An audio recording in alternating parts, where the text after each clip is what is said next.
So yeah, New Zealand.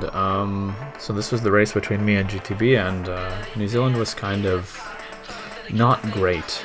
Like the thing is, the rest of it goes okay, but you'll see from this first stage that things were not very good. I picked the Felicia, obviously, and he picked the Golf.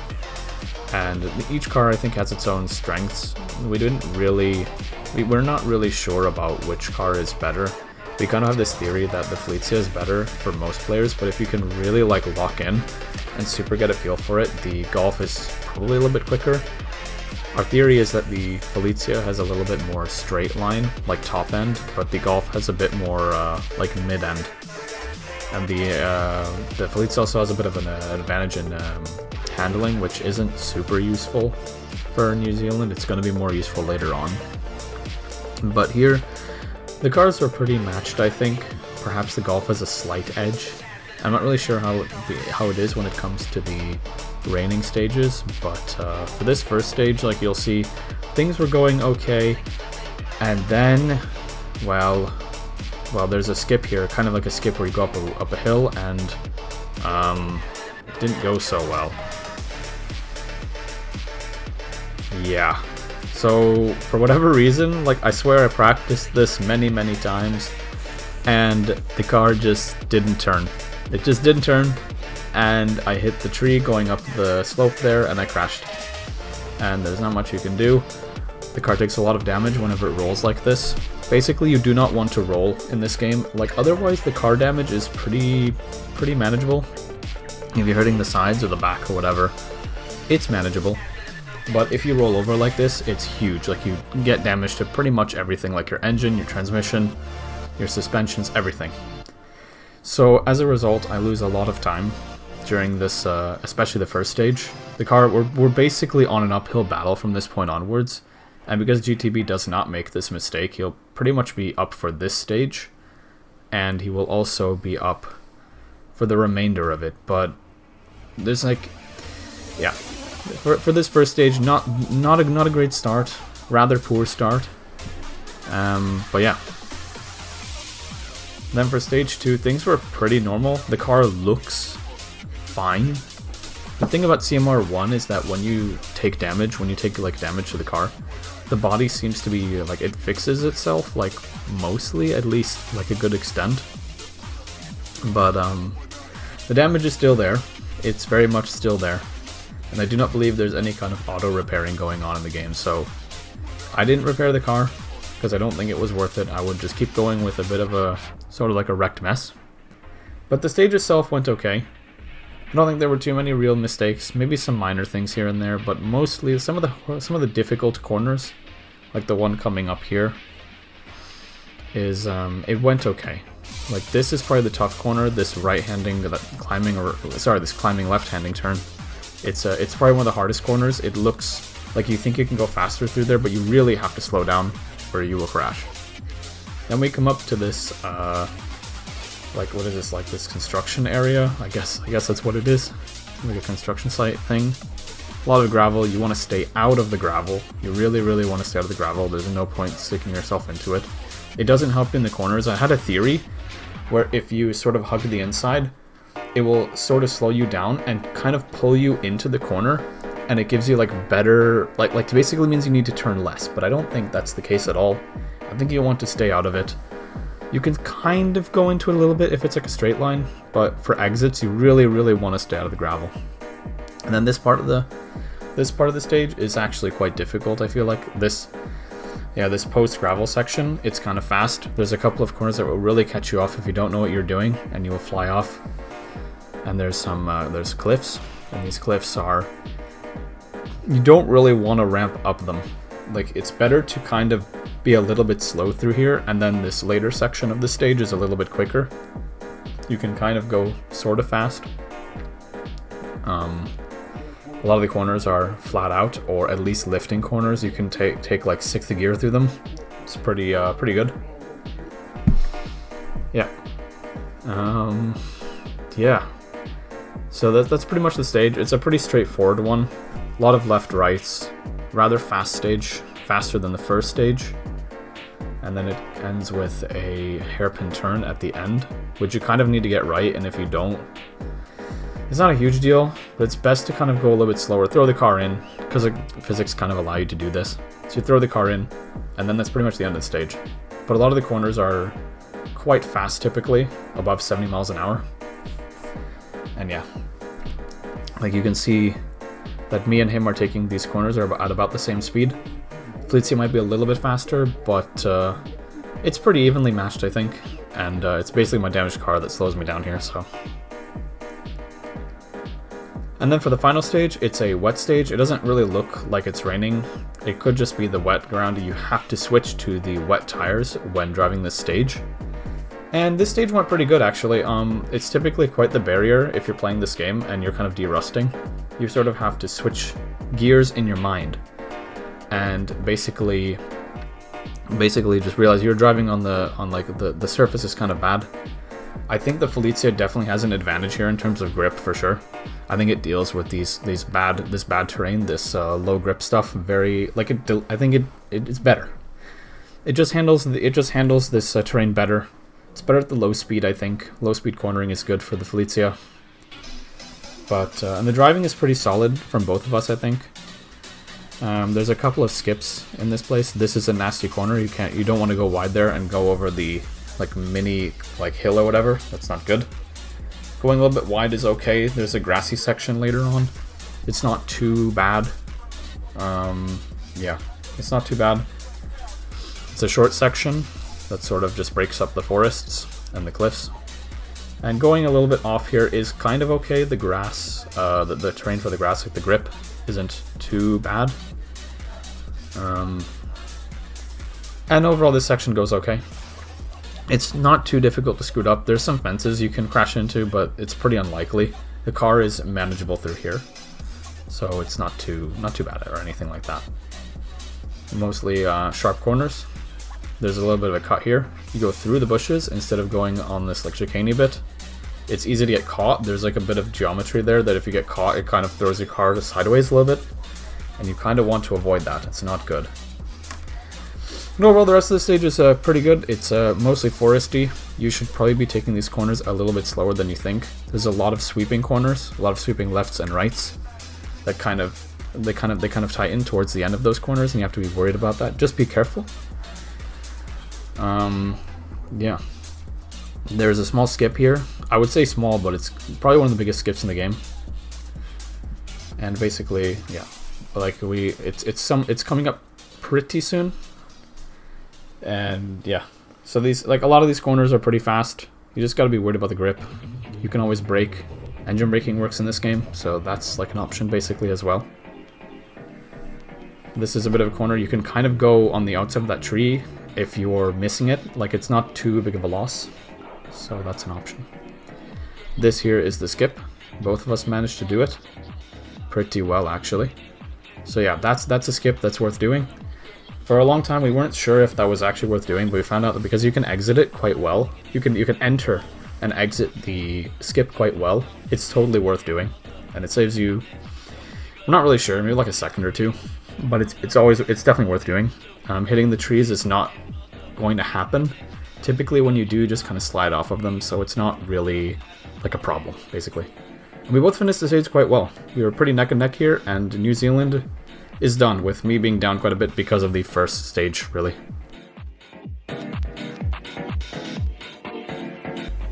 So for Greece, honestly there was nothing really special going on in Greece except the fact that I was generally slower throughout the rally, and the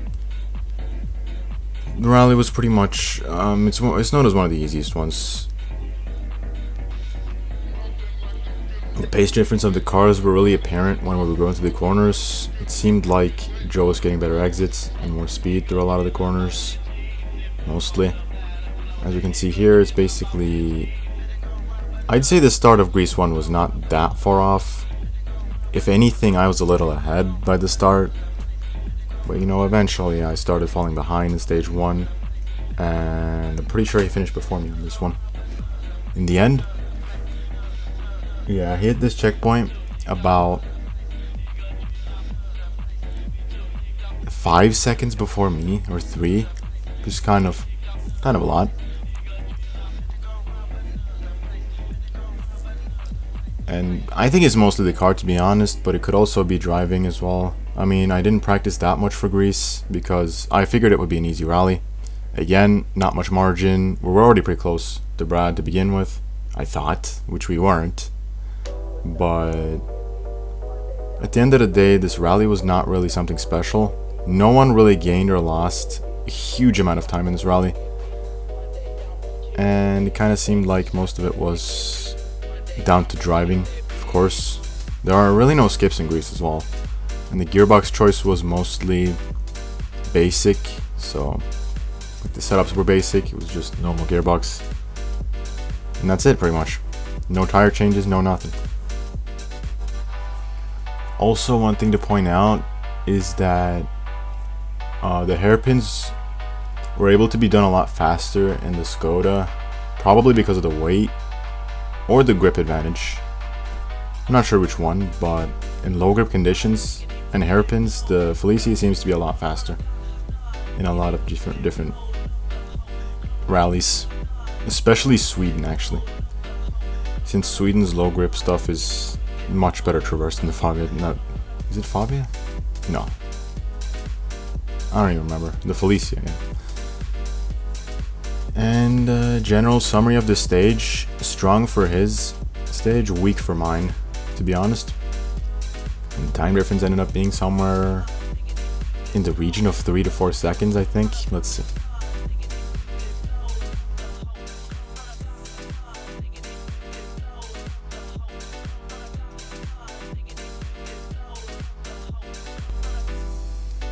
He's already at the last corner and he passes it. And yeah, I have to wait around, 3 to 4 seconds, which is not optimal. Now for stage 2, it's a little easier. On the Golf, it's not as windy, I'd say. It's a little bit faster. The Golf should have the advantage here, in my opinion, but it depends on your driving style, honestly.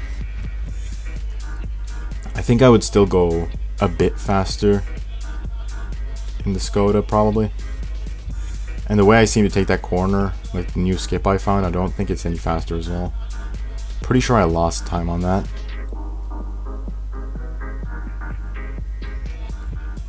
And I mean, that was pretty much anything. The only skip to highlight in Greece, I mean, it is a skip, but it's not faster, so it's really not there at all.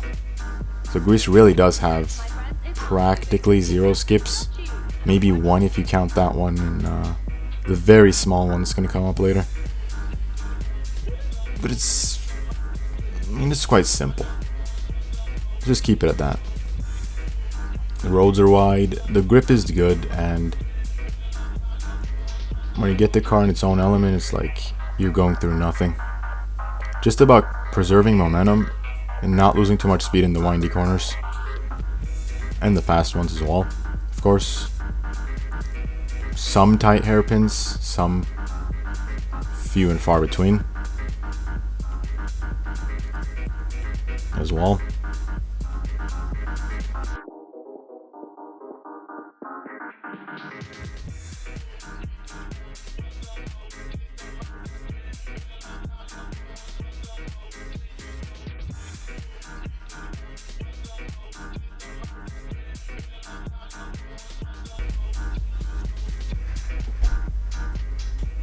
Seems like he's still ahead at this point, but not by as much as stage 1.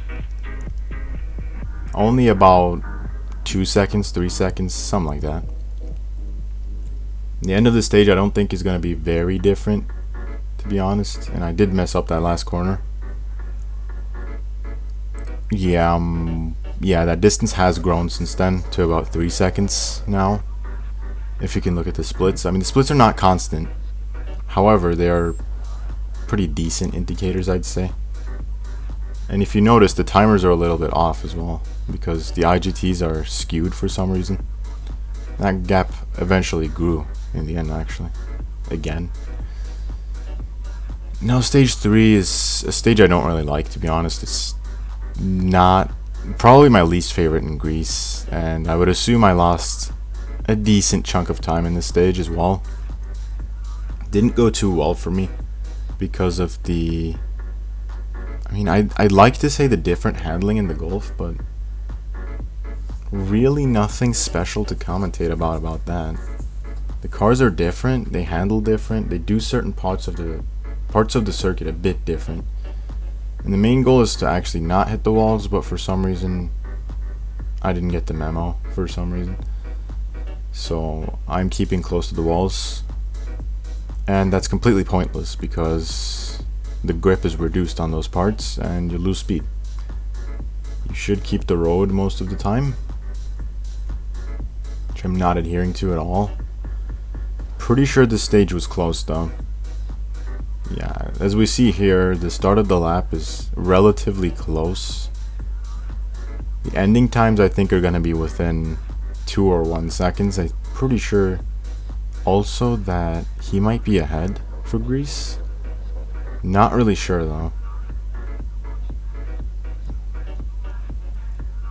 Need to watch this again, but this split is very close. And I hit it before him actually. Which is kind of surprising. Because I'm pretty sure I was slower in this stage overall. And you know, this corner's pretty flat, I'd say, pretty flat. And this section is quite high speed. The ending is also quite high speed. There's a lot of... Yeah, well, this is this stage, yeah. This stage I actually did beat him by a small amount of time. Very small one. But otherwise we did the lap pretty close to each other. We did it pretty similarly. And then for Monte Carlo, it was pretty much the same ordeal actually. I was quite a bit slower in Monte Carlo as well. Nothing to really commentate about specific mistakes except falling into snow traps when you really shouldn't in this game. It's not like CMR4 at all. No benefit to falling into them or gaining speed from them. Unless you do it on the inside of corners, which is kind of useful in some situations. Like here it would have been useful if I didn't fall within the snowbank itself. Not really that much you can do once you have fallen into them though.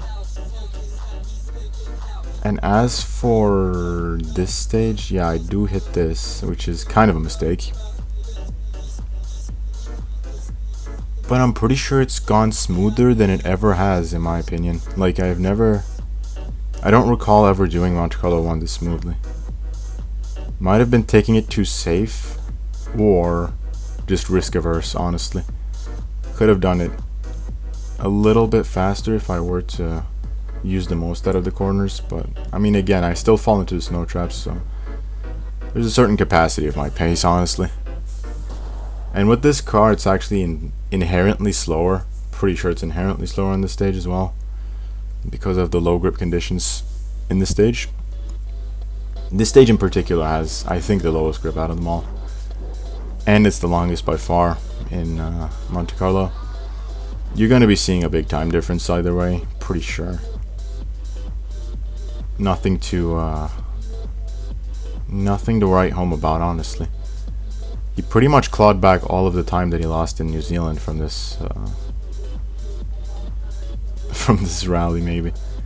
I mean, from the previous rally and this one, he was pretty much up to par with me almost. We were neck and neck actually through these countries, and I only really gained on him when he made mistakes in Australia.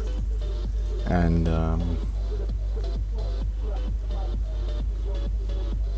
no, really just Australia.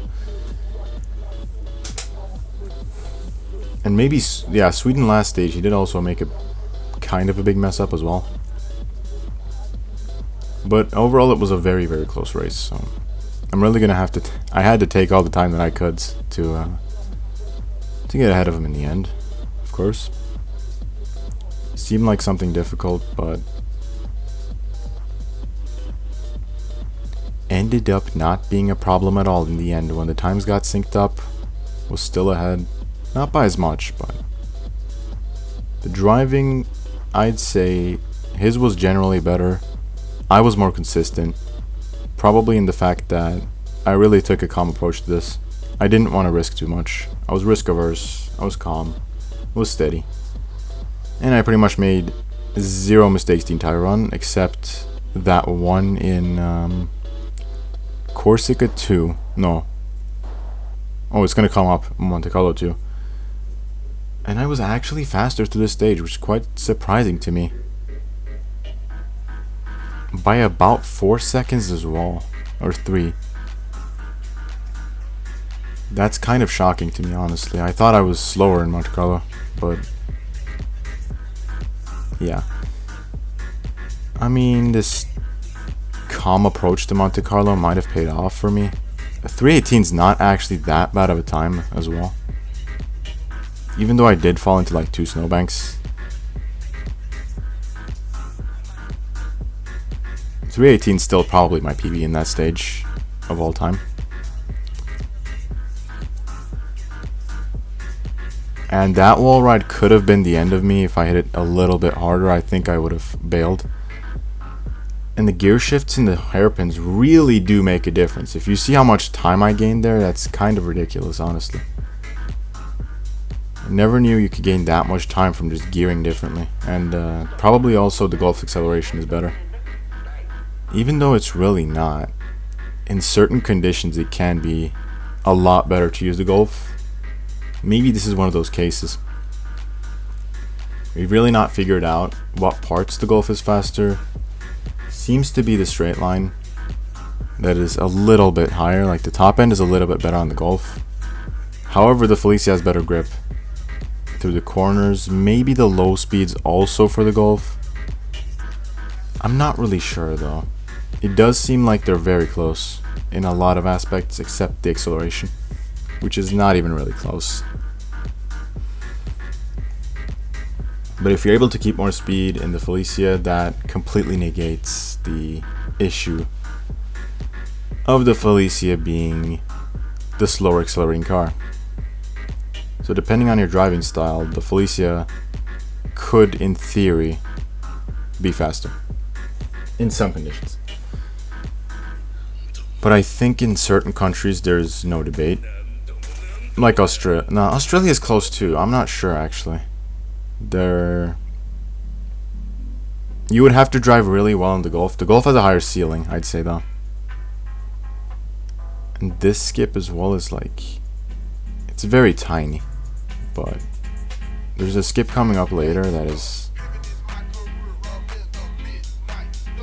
yeah, it was technically a mistake, but I didn't really blunder anything. It was kind of on purpose in stage 3. I don't really know what to say about it, to be honest. We finished this almost exactly the same time, but I was still faster, so it's another stage win for me. Stage 3, I can't say anything, but it was kind of a blunder. Not really. So in the start, the Golf is faster accelerating, so it's going to be a little ahead. Corners, I assume he's going to catch up soon. He does kind of do already. Yeah, he already caught up to me in those 2 corners because of the insane amount of grip that the Felicia is able to carry through there.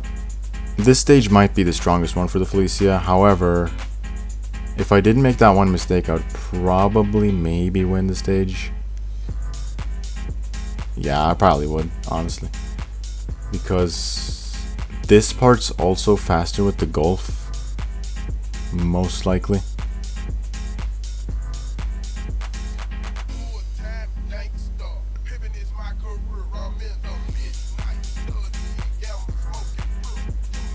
Yeah, we did kind of go through there pretty similarly. Even though I'm slightly ahead at this point, maybe. It's so close I can't even tell, honestly. Yeah, we're very close. I hit it slightly before him, but it could have pretty much been neck and neck at this point. We were hitting the skip now. I mean, I'm not even sure if this is a skip, but I tried it just to show that there was a skip there. I had never tried it before, and it wasn't there apparently, so it didn't work. And that lost me a good 5-6 seconds easily because of the momentum loss and the speed loss. and the fact that it takes so long to accelerate in these cars kind of does mean that a lot of time was thrown away basically in this run because of that. A lot of time was thrown in the drain because of that one mistake, and it led to me losing a huge amount of ground. Like, look at the splits. He's in the end while I'm in the middle of the sector split. And I hit the same split or 4 or 5 seconds behind him. Which is kind of ridiculous, honestly, considering the fact that we were basically neck and neck before that happened. And that's the end of the stage. And I kind of messed up the end as well.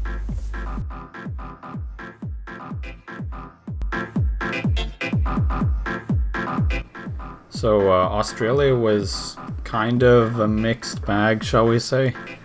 I know that I made an error at the beginning. I forgot to switch the gears to, I think it was balanced gears, because the game defaults to good acceleration, which we discovered isn't actually worth it at all. You want to have balanced gears pretty much everywhere because of the power bands of these cars. Basically, you lose out on top end. You lose out on basically mid and top end if you're picking good acceleration, because the car starts to pick up a lot of speed, especially in the 6th gear. Like, you're just in the range. You gain around 20 miles an hour probably in the long straightaways, so it's absolutely worth picking the medium gearbox, the balanced one, and I forgot to do that. I just kind of went into it and I made an error. So for stage 1, I'm at a disadvantage picking the wrong gearbox. There's a couple of small things you can do here, like hitting off this wall. I think it's a little bit faster than doing it normally. And then there's a fake gate here. It's not the end of the stage. It sure looks like it, but it ain't. And then here as well, you can sort of hit off the wall because you're going to be going pretty fast. Because I have the wrong gearbox, I'm not. But typically, you can just throw the car in, touch off the wall there, and you're going to be about on the same pace as if you were to brake. Maybe even a little bit faster depending on how you hit off the wall, because sometimes when you hit off the walls, you get a little bit of a boost if you hit it like in the corner in the right way. So yeah, a lot of this stuff is pretty technical. There's a lot of corners where you want to hug the insides, and you really want to stay away from these outside patches. I'm not entirely sure even what it is, but it slows you down a lot. It's not quite as bad as Sweden, as we'll get to, or Monte Carlo, but you really want to just stay on the track for sure, because if you don't, then you're going to get a lot of wheel spin. You might even slide out. You really want to basically stay on the course. And I think the Felicia here has a bit of an advantage. You can sort of throw the car into the corners a little bit easier, I think. But the Golf is pretty competitive anyway because there's a lot of midsection. So yeah, and then for this ending, I lose out a lot because I don't have the right gearbox. You can see the speed difference between us two when we're going through this section. I'm losing about somewhere between 15-20 miles an hour. And there's a bit of a skip here, which I decide to go against. You basically throw the car to the right, go over the hill, and you're done. For stage 2, I believe I fixed the gearbox problem. This was a stage both of us practiced a lot, actually. So we became quite accustomed to it, and we didn't do as well as we wanted to on this race, but yeah. There's a bit of a technique with this corner here to the asphalt where you want to throw the car a little bit in, touch the wall, and if you get it right, it's really fast. And I kind of screw up this ending corner here. I hit the inside and I kind of go out. It's not huge, but it's a bit of a time loss, unfortunately. GTB does it correctly. For this next corner, there's water, and you can either go to the left or the right side. We typically pick the left side because it allows you to go through this grass and basically not have to turn at all. Going through the grass does not even slow you down at all. So this is what we've been kind of doing. And then this section is mostly just lifting. We try not to brake here at all through these like wide corners. And I'm a little bit slower through here. But yeah, basically this is a very fast section. Basically no braking. I think this next corner is completely flat out. So yeah, there's a very fast section after this as well. And there's probably the biggest skip in the game is coming right up. Basically you cut through these trees and you skip the whole corner that goes left and right. You just go through. Hopefully you don't hit anything problematic, and then you continue on your way. What I do is like what he's doing.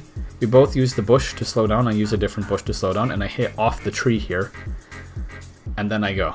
So it was a pretty good skip on my part. He did it quite okay too, but with the Felicia you can kind of do a little bit differently because of the way the car behaves.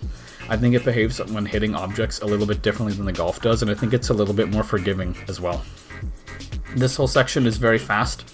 You can cut a little bit in here. You can go into that dip that GTB does. He does a little mistake, but yeah, it's quicker to actually go into that dip a little bit. If you touch the water, that's kind of sucky, but yeah. There's another skip here, where if you go to the left, you cut through the trees. GTB goes to the skip, I decide against it. If you want to save time there, you actually have to be fast, or else it's about the same. And we both got a pretty good time there too. For stage 3, this is probably like my least favorite stage in Australia, and I struggled quite a bit here, honestly. GTB does a good stage here, very good stage, and I kind of make mistakes. You really want to stay away from the outsides here, or else you lose a lot of time. And that's what I do. I make an error. I go a little wide, and I believe I go a little wide somewhere else, and basically it slows you down a lot. Yeah, here as well. You really don't want to touch anything, go on the outside, or it's a time loss. Unfortunately, this stage is definitely not one of my best, and you can see here that he will gain a lot of time on me. So we may have been about equal on stage 2. And I was only a bit down on stage 1 despite the gearbox, but here I'm basically just making a bunch of mistakes. GTB definitely has the upper hand on me here, and yeah, I'm hitting some of the bushes and going wide in some places. There's a sort of fast section here where you can kind of cut the corners. You'll see GTB gets there a little bit before I do, and there's a fast section here. You can just kind of throw the car in, and you can exit pretty wide if you want to. Cut a little bit, exit pretty wide, and then this section here as well. You have to be careful not to go too far to the inside or you hit the bushes, but this section's pretty quick, and if you nail it like GTB has, it's quite fast. Yeah, I don't quite get it. I didn't screw it up too badly, but he definitely did it better, and he definitely has the upper hand on me on this stage. I'd say the cars are about equal on this stage. Maybe the Golf has a little bit of an upper hand. There's a lot of medium speed sections, a lot of like fast corners. So yeah, this is a pretty fast stage in Australia. It's got a rather like consistent average speed going on all the time. It's not like stages 1 or 2 have a lot of like really fast sections and there's quite a few like slower sections. Here it's pretty good on the average. There's another water skip here. It's not really a skip. There's not much you can actually do here. You just kind of have to hit the water. And then this last corner, be very careful if you go too wide. Yeah, this happens basically. But he found a funny skip where you can just kind of end the stage by going outside the thing there. So, yeah.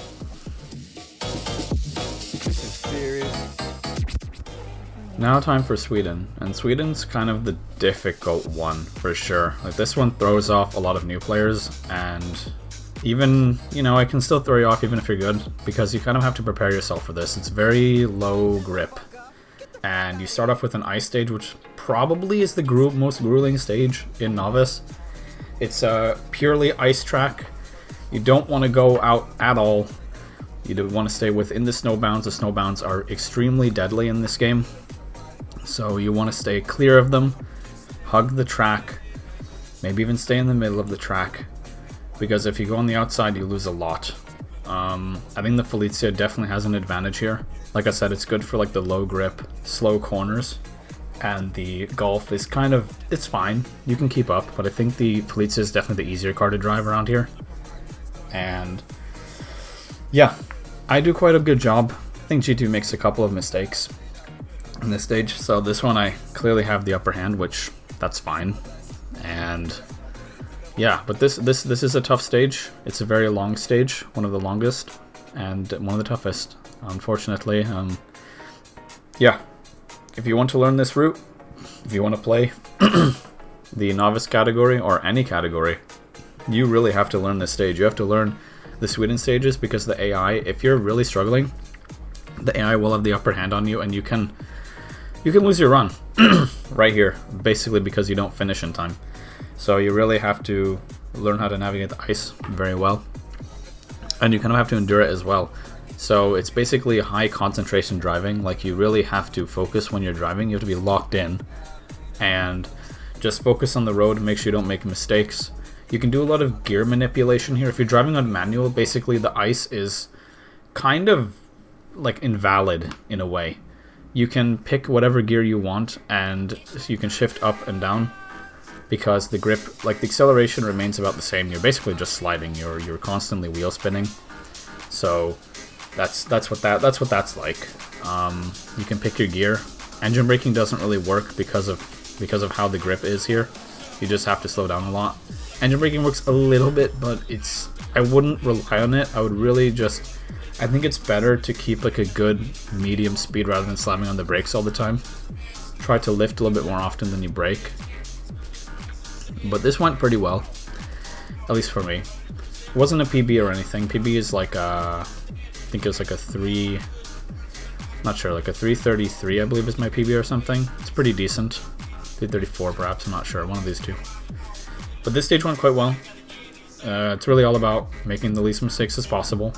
Your speed through here will be... Yes, of course, you need to have decent speed, like as much as you can, but it's more about those mistakes. The less mistakes, the better. You make no mistakes, the time will be probably acceptable. So, yeah, we're approaching the end of the stage. But yeah, this one's a toughie, and you have to be prepared for it, and you have to concentrate. I did quite well. GTV didn't do as well, but we both acknowledge that I'm probably better at Sweden than he is, so yeah, there you go. That's where we have it. Yeah, good stage. Definitely good. Definitely one of my best in the run. Probably my best one. So, yeah. Then we move on to stage 2. And this one's more normal, I guess. I think stage 2 is a little bit more normal. It's certainly there's no real ice here. It's just snow, heavy snow basically. If the snowfall doesn't affect grip, I think, at all. But you really, again, same story like in the first stage. You really want to stay away from the sides. The snowbanks really kill you here, and there's certainly no worse than, or no better or no worse than the ones in the ice stage. So yeah, there's a lot of fast sections here. You have to be very careful, or you kind of go off like I do a little bit there. There's a lot of fast sections, you have to be careful. You have to brake early. So the knowledge of the track is very important, and you really have to know when to brake, where you can the car can sort of be let go in a way, and you can go really fast. There's a couple of very high-speed sections, both in stage 2 and stage 3. So this is why we also keep the medium gearbox for this one as well, because there's a couple of points where the medium gearbox is definitely has an advantage over the good acceleration. Yeah, because you get a lot of speed. And of course, part of it is you have to be brave enough to go fast in Sweden, because making mistakes is a bit of a problem. Here's another big straight line area. So yeah, making a lot of mistakes in Sweden is a problem, of course. But if you know the route, you can save a lot of time just by picking the right gearbox, I feel like. You have to brake really early, or you do what I do. This happens a lot, by the way. Like, this is one of those things I haven't really learned that well, and I know GTB definitely got a better exit than I did out of there. But we're pretty close on the stage, actually. Like, we kind of make mistakes. He makes a mistake, I make a mistake. We just kind of go back and forth on the mistakes. So it's a pretty tight stage, actually. And definitely a tough one, because these Sweden stages are pretty long on the whole. So you really have to kind of keep your wits about you and things like that. So you have to remember the slow speed corners. This is a really slow speed corner. And you have to remember like all the fast areas and stuff. It's difficult not to get caught out by all the areas in the game. But yeah, you just have to know. I don't think this sort of snowy, icy road is really any different from the heavy snow. Basically, you want to treat it the same. It's low grip, and you just have to be careful. Kind of know the limits of the car, know the limits of where you can drive, and we both do pretty well towards the end of the stage, and it's pretty neck and neck. So this was one of the closest stages we had for sure. Like when we compare any of the stages, this was definitely one of the closest, and yeah.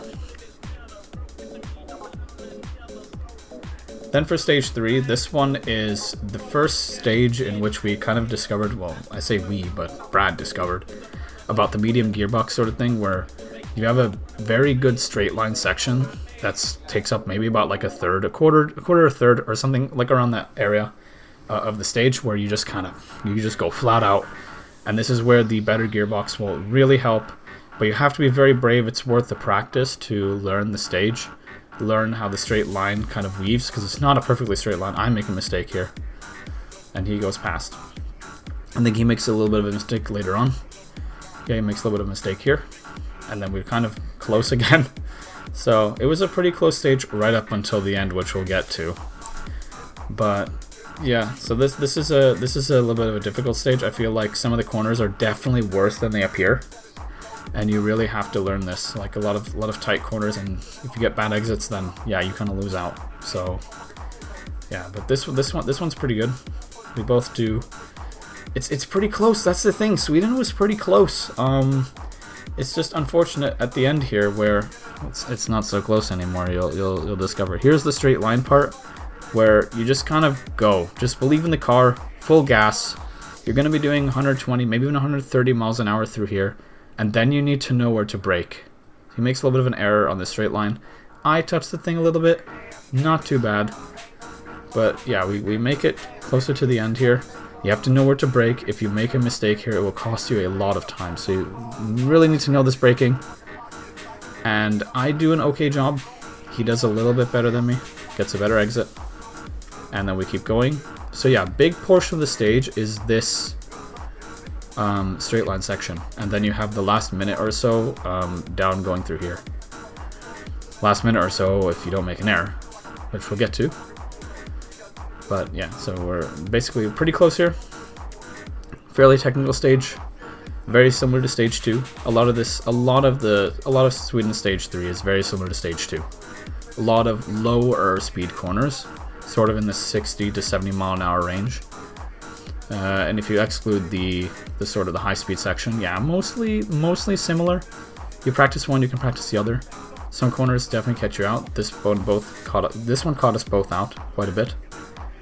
And then we approach the end of the stage. This last sector is quite a long one. And yeah, you really have to get your good exits out of here. It saves you a lot of time.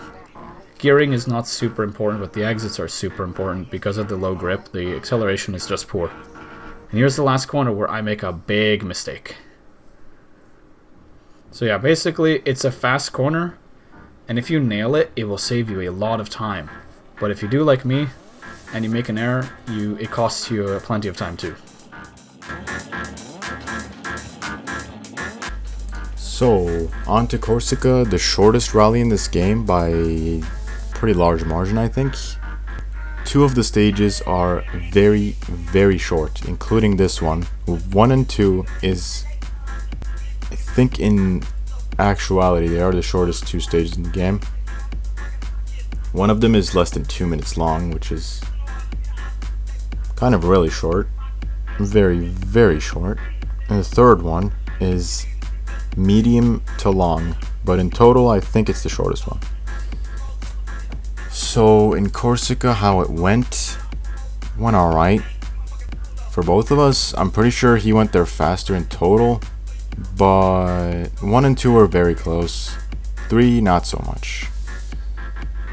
We go through here at pretty much very equal paces, not too far off from each other.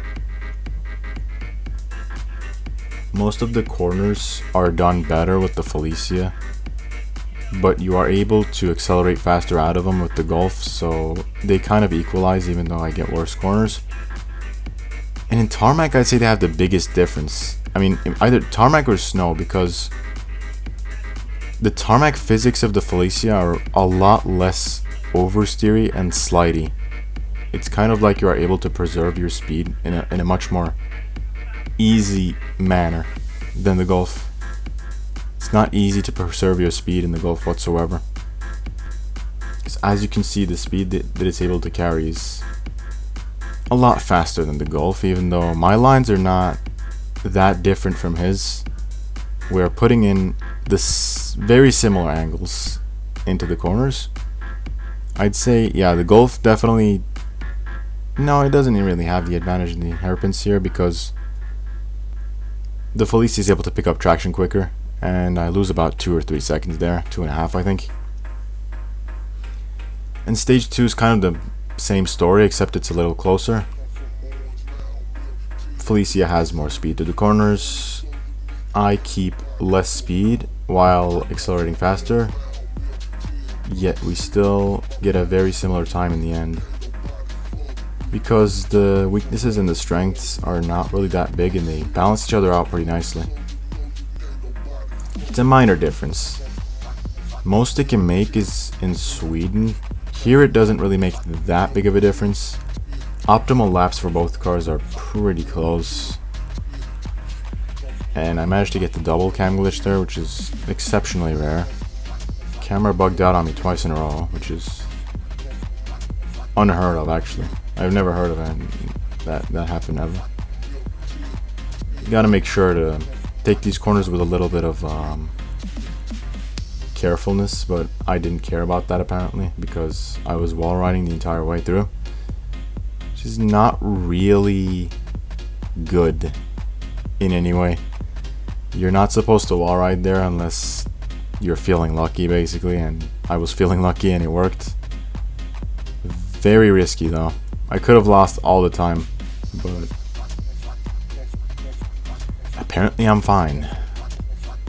It might have damaged my car a little bit because, yeah, he's getting a lot more speed than me on these straightaway sections. The Felicia does actually seem to have better top end. Like, genuinely does seem to have better top end now that I'm looking at it.